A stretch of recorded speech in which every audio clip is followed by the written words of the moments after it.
Now, it's been a while since I've done an update, but I ended up giving my engine to a good friend of mine who was a top-level race mechanic for a race team for many, many years.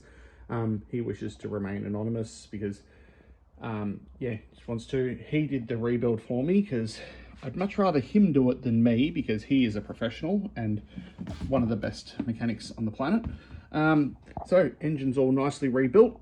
He's put all new bolts through it, which is really cool. Everything's looking very pretty, and we did a 270 Cylinder Works big bore kit, so that's going to be really fun. And it's funny with these 270 Works big bore kits that actually the little cheaters, it even says somewhere, usually says somewhere on the cylinder, yeah, there we go, 249 cm3. That is not 249 cm3, they're actually 270 cc, so that's pretty funny. I love it with the Cerakoted engine covers and stuff. It looks awesome. But yeah, so I reckon tomorrow I should hopefully be able to have this bike together. And also what I've done, let me make another video.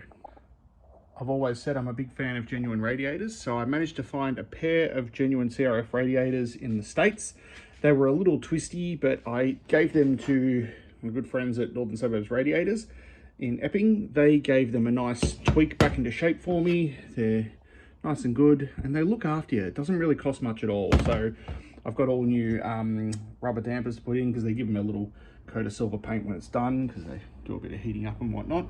So at least I've got my engine, some nice genuine radiators instead of the Chinese garbage that are on it now. Yeah, can't wait to get it together tomorrow. That's going to be fun.